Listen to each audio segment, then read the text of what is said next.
প্রিয় বন্ধুরা, যারা শুনছেন সবাইকে অভিনন্দন। আসসালামু আলাইকুম। আজ কথা বলবো মহাবিশ্বের যাবতীয় বস্তুর যে দুটো দিক আছে, এই দুটো দিক নিয়ে। মহাবিশ্বে আমরা যা কিছু দেখি, এই সমস্ত কিছুর বা সমস্ত বস্তুর বা আমাদের যত শব্দ আছে, যত কথা সৃষ্টি হয়, এই বিষয় বা বস্তুর বা কথার বা শব্দমালার দুটো দিক থাকবে।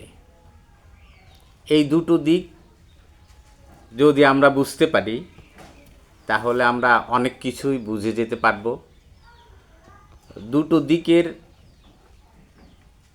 একটা দিক যেমন প্রকাশ্য দেখা যায় ধরাছোঁয়ার মধ্যে, আরেকটা দিক অভ্যন্তরীণ গোপনীয়, যা ধরাছোঁয়ার বাইরে, যা আমরা ধরতে পারি না, ছুঁতে পারি না, বুঝতে পারি না।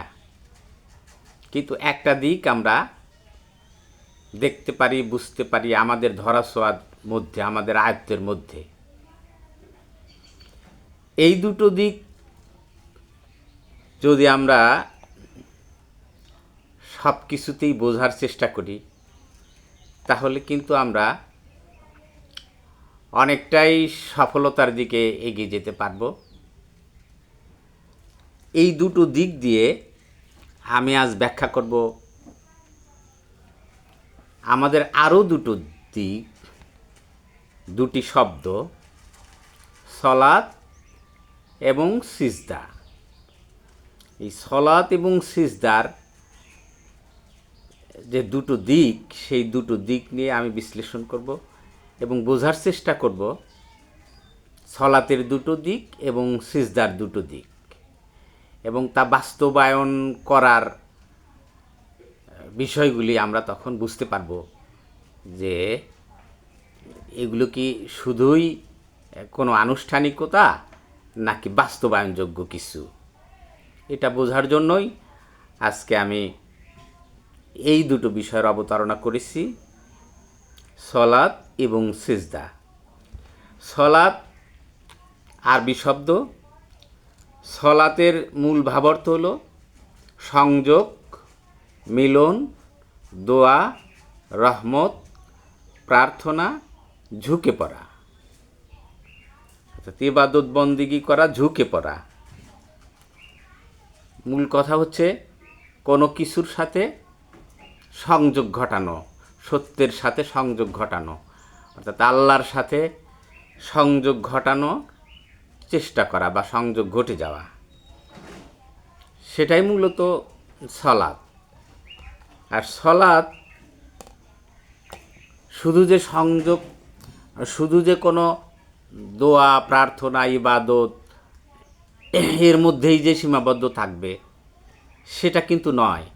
তাহলে সলাতের আমরা ভিতর বাহির দেখার চেষ্টা করি।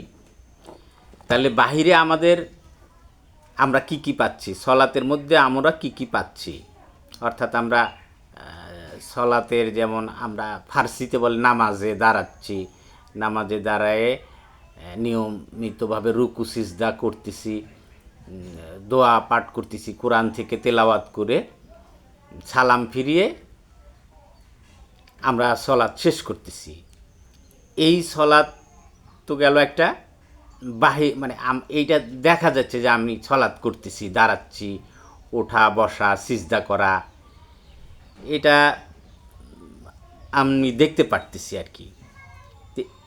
এই দেখার মধ্য দিয়ে এর যে অভ্যন্তরীণ দিক, এর যে মূল জিনিস, সেই মূল বিষয়টা উপলব্ধি করা, অর্থাৎ মূল বিষয় ধরে ফেলা, মূল বিষয় জেনে যাওয়া, এইটাই হলো সালাতের গোপনীয় দিক। সালাতের গোপনীয় দিক যদি আমাদের মানসিক জগতে বিস্তার করে নেয়, আমাদের মানসিক জগৎকে দখল করে নেয়, তাহলে আমরা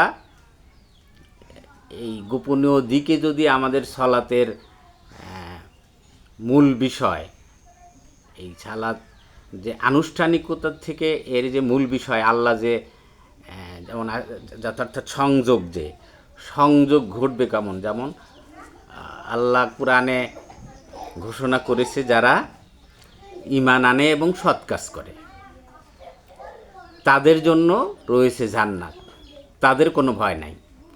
অর্থাৎ সৎ কাজ, ঈমান এবং সৎ কাজকারীকেই আল্লাহ জান্নাতের কথা বলেছে। তাহলে সালাতও একটা সৎ কাজ, তাহলে সালাত একটা সৎ কাজ। তাহলে আমাদের বাস্তব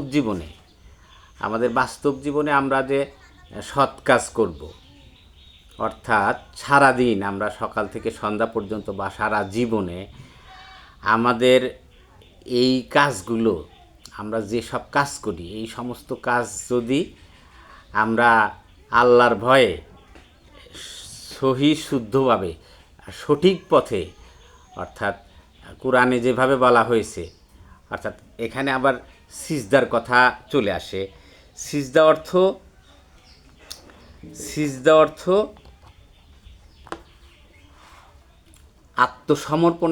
আত্মসমর্পণের প্রতীক। সিজদা মেনে নেওয়া, বিধান মতো চলা, অর্থাৎ আল্লাহ যেভাবে বলেছে সেভাবে চলাকেই সিজদা বলে। তাহলে কোরআনে যে বিধিবিধান নিয়ম বেঁধে দেওয়া হয়েছে সেই অনুযায়ী চলাকেই সিজদা বলে। তাহলে আমরা যদি এই সৎ কাজ, কোরআনের বিধান মোতাবেক সৎ কাজ করার অনুশীলন শুরু করি, তাহলেই আমাদের সিজদা হয়ে যাচ্ছে। আমরা তখন সৎ কাজ দ্বারা জীবন ঘনিষ্ঠ, অর্থাৎ সৎ কাজ হলো জীবন ঘনিষ্ঠ, সৎ কাজ হলো পরকাল ঘনিষ্ঠ, সৎ কাজ হলো সমস্ত কল্যাণ ঘনিষ্ঠ, সৎ কাজ হলো আমাদের আত্মা সম্পর্কিত, সৎ কাজ হলো আমাদের সত্তা সম্পর্কিত। এই সৎ কাজ দ্বারা আমরা যখন যাবতীয় কিছু মেনে চলার চেষ্টা করব, সেটাই হবে প্রকাশযোগ্য। অর্থাৎ আমাদের দেহ দ্বারাই তো সমস্ত কাজ করব, এই দেহ দ্বারা সমস্ত কাজ সৎ উপায়ে করা হলেই সেটা সালাত হবে, সালাতের প্রকাশ্য দিক হবে। সালাতের প্রকাশ্য দিক আর অভ্যন্তরীণ দিক, অর্থাৎ মানুষের যে এই যে আমাদের প্রকাশ্য দেহটা, আমাদের চোখ, নাক, মুখ, কান, এই দেহটা হলো প্রকাশ্য। আর আমাদের অভ্যন্তরীণ দিক, যেমন মন, চিন্তা, আত্মা, এটা হলো অপ্রকাশ্য অভ্যন্তরীণ দিক। এই অভ্যন্তরীণ দিক কখনো কিন্তু আকৃতি ধরবে না। আপনার মন কিন্তু মনই থাকবে, আর আপনার দেহটাই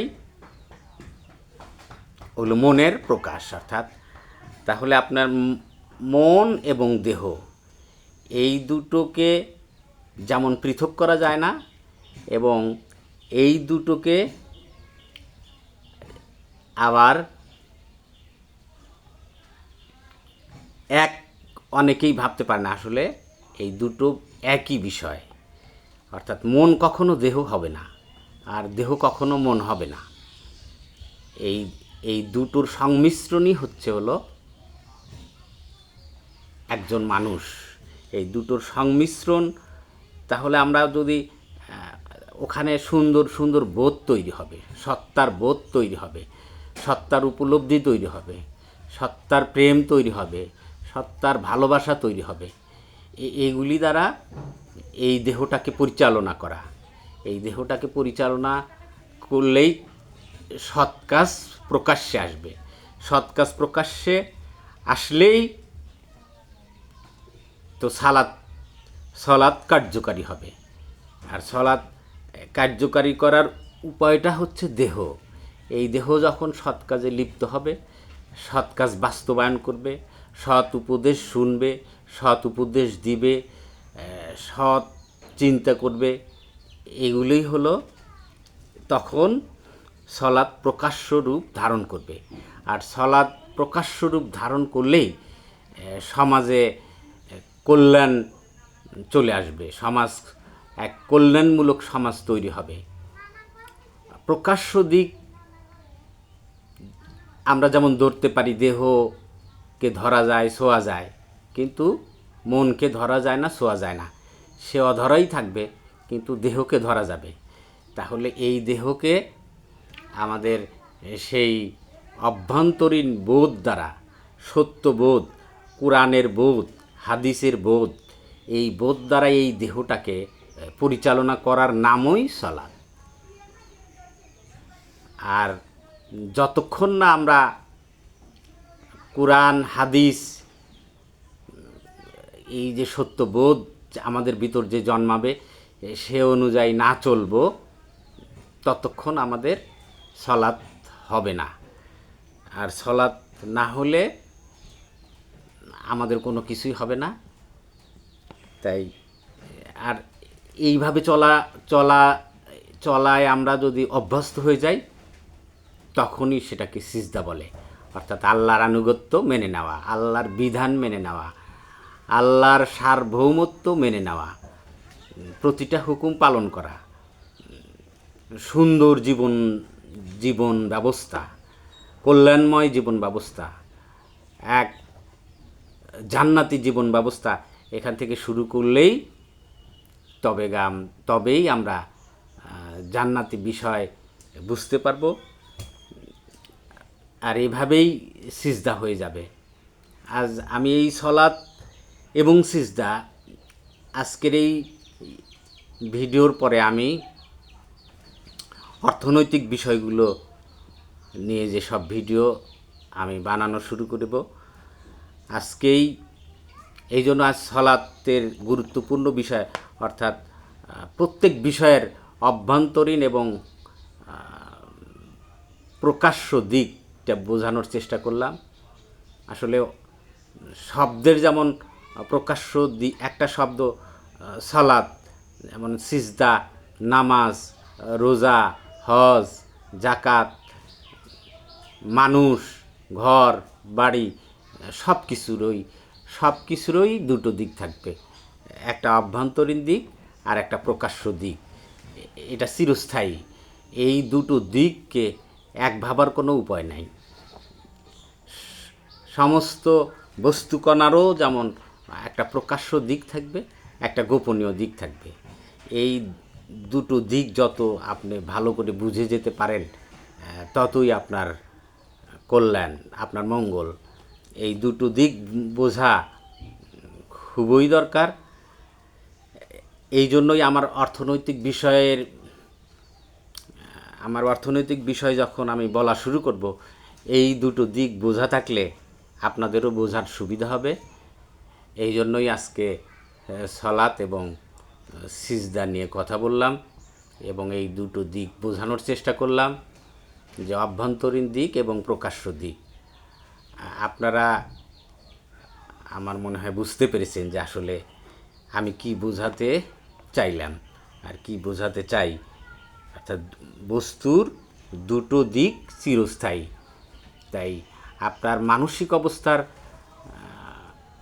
যে দিক, সেই বোধ, সেই গোপনীয়তা, সেটা কিন্তু কখনোই প্রকাশ্যে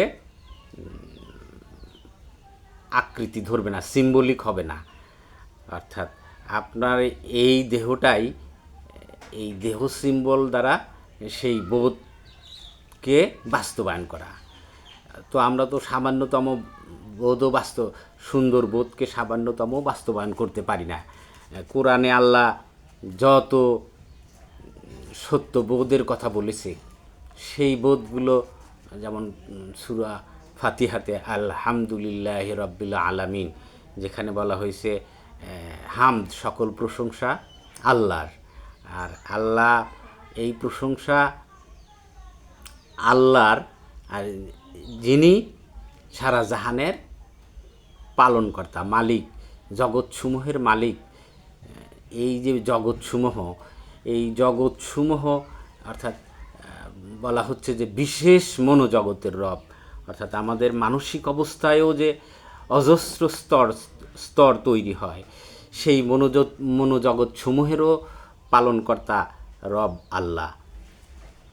আর এই বাস্তবিক জগৎ তো আল্লাহর রয়েছেই, অসংখ্য জগৎ, 7 আসমান 7 জমিন, এবং যত কিছু ছায়াপথ, গ্রহ, গ্যালাক্সি, সৌরমণ্ডল, মহাবিশ্ব, ইউনিভার্স, মাল্টিভার্সের এই সমস্ত কিছু তো রয়েছেই। তো 7 আসমান 7 জমিন, এর মধ্যে মানুষের মানসিক স্তরেও অসংখ্য জগৎ তৈরি হয়।